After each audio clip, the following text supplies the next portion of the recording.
മഹാലക്ഷ്മി സീരിയലിൻ്റെ പുതിയൊരു എപ്പിസോഡിലോട്ട് എല്ലാവർക്കും സ്വാഗതം. അങ്ങനെ മഞ്ജുവും മേഘനാഥനും കുറച്ച് ദിവസം എല്ലാം അടിച്ചു പൊളിച്ചതിന് ശേഷം വീട്ടിൽ തിരിച്ചെത്തുകയാണ്. അങ്ങനെ മഞ്ജുവിൻ്റെ കയ്യിലുള്ള സ്വർണം മനസ്സിൽ കണ്ടുകൊണ്ടാണ് മഞ്ജുവിനെ സന്തോഷിപ്പിക്കാനായിട്ട് മേഘനാഥൻ ഇങ്ങനെ കൊണ്ടു നടക്കുന്നതെല്ലാം. മഞ്ജുവിൻ്റെ കയ്യിൽ ഒരു 110 പവനോളമുണ്ട്. അതെങ്ങനെയെങ്കിലും കൈക്കലാക്കണമെന്ന ഒറ്റ ഉദ്ദേശത്തോടു കൂടിയാണ് മേഘനാഥൻ മഞ്ജുവിനെ സന്തോഷിപ്പിക്കാനായിട്ട് ഇങ്ങനെ കൊണ്ടു നടക്കുന്നതും മഞ്ജു പറയുന്ന ഓരോ കാര്യങ്ങൾ ചെയ്തു കൊടുക്കുന്നതുമെല്ലാം. പക്ഷേ സീമന്തിനിക്ക് ഇതൊന്നും അങ്ങോട്ട് പിടിക്കുന്നില്ല. സീമന്തിനി മേഘനാഥനോട് പറയുന്നുണ്ട്, നീയല്ലേ പറഞ്ഞത് കമലേശ്വരത്തു നിന്ന് നിനക്ക് അത് കിട്ടും, ഇത് കിട്ടും, സ്വത്ത് കിട്ടും, സ്വർണം കിട്ടും എന്നൊക്കെ. പക്ഷേ എന്തുണ്ടായി? ആകെ ഈ കാണുന്ന കരുണ കൊടുത്ത സ്വർണ്ണമല്ലാതെ വേറെ ഒന്നും ഇവളുടെ ശരീരത്തിലില്ലല്ലോ. അത് എപ്പോഴാണെങ്കിലും കരുണ തിരിച്ച് ചോദിക്കാനുള്ള ചാൻസ് ഉണ്ട്. എന്ന് വെച്ചാൽ അവളുടെ സ്വഭാവം അത്രത്തോളമുണ്ട്. അതുകൊണ്ട് കരുണ എന്ന് ഈ സ്വർണം തിരിച്ചു ചോദിക്കുന്നു അന്ന് തിരിച്ചു കൊടുക്കാനുള്ള മുതലല്ലേ ഇവളുടെ കയ്യിലിരിക്കുന്നത്. ഇവൾ എന്താണ് ഇവിടെ നമുക്ക് വേണ്ടി കൊണ്ടുവന്നിരിക്കുന്നത്?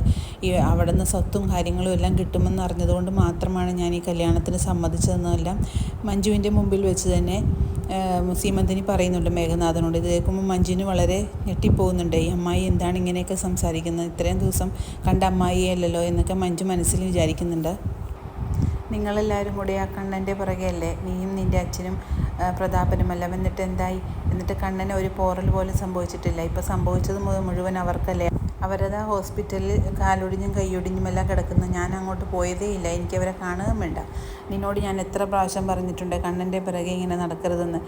കണ്ണൻ്റെ അടുത്ത് നീ നല്ല രീതിക്ക് നിന്നിരുന്നെങ്കിൽ ഇന്ന് ഇവൾക്ക് കണ്ണൻ എന്തെല്ലാം തന്നേനെ, സ്വത്തുമെല്ലാം തന്നേനെ എന്നൊക്കെ ഇങ്ങനെ സീമന്തിനി പറയുന്നുണ്ട്. ഇത് കേൾക്കുമ്പോൾ മഞ്ജുവിന് വളരെ ദേഷ്യം വരുന്നുണ്ട്. മഞ്ജു മേഘനാഥനോടായിട്ട് പറയുന്നുണ്ട്, ഇത്രയും അമ്മായിയുടെ വായിൽ നിന്നും കേൾപ്പിച്ചപ്പോൾ നിങ്ങൾക്ക് സമാധാനമായില്ലേ എന്ന് പറഞ്ഞുകൊണ്ട് മഞ്ജു റൂമിലോട്ട് പോകുന്നുണ്ട്. പിന്നീട് മേഘനാഥൻ പറയുന്നുണ്ട് അമ്മയോട്, ഇനി അവനെ ഞാൻ കൊട്ടേഷനൊന്നും കൊടുക്കുന്നില്ല. ഞാൻ തന്നെയാണ് നേരിട്ട് അവനെ തീർക്കാൻ പോകുന്നത്. ഇരുട്ടിൻ്റെ മറവിൽ അവനെ ഞാൻ തീർക്കുക തന്നെ ചെയ്യും. ഇനി അവൻ്റെ ജീവിതം ഞാൻ ഇല്ലാതാക്കുമെന്നൊക്കെ മേഘനാഥൻ പറയുകയാണ്. പിന്നീട് മേഘനാഥൻ മഞ്ജുവിൻ്റെ അടുത്ത് ചെന്നിട്ട് പറയുന്നുണ്ട്, അച്ഛനെയും പ്രതാപങ്ങളെയും തല്ലിച്ചതച്ച് അവനെ ഞാൻ വകവരുത്തും. അവനെ ഞാൻ ഇനി വെറുതെ വിടാൻ ഉദ്ദേശിക്കുന്നില്ല. ഇവൻ എവിടെയാണെങ്കിലും ഞാൻ കണ്ടെത്തും. എന്നിട്ട് അവന് തക്കതായ ശിക്ഷ തന്നെ നൽകുകയും ചെയ്യുമെന്ന് പറയുന്നു. അപ്പോൾ മഞ്ജു പറയുന്നു, ഇതൊക്കെ കുറേ ഞാൻ കേട്ടിട്ടുള്ളതായി, നിങ്ങളെ കൊണ്ട് ഇതൊന്നും നടക്കുകയില്ല എന്നൊക്കെ മഞ്ജു മേഘനോടായിട്ട് പറയുന്നുണ്ട്. പിന്നീട് കണ്ണനെയും മഹാലക്ഷ്മിയും കാണിക്കുന്നു. മഹാലക്ഷ്മിയോട് കണ്ണൻ പറയുന്നുണ്ട്, എന്താണെങ്കിലും ഇതെല്ലാം അറിഞ്ഞതിന് ശേഷം മേഘൻ വെറുതെ ഇരിക്കുമെന്ന് വിചാരിക്കേണ്ട. മാർക്കോയുടെ പിറകെ അവൻ ചെല്ലുമായിരിക്കും. അവനെ അച്ഛനെന്ന് പറഞ്ഞാൽ അത്രയ്ക്ക് ജീവനാണ്. അവൻ്റെ അച്ഛനെയല്ലേ അവൻ തല്ലിച്ചതച്ചിരിക്കുന്നത്.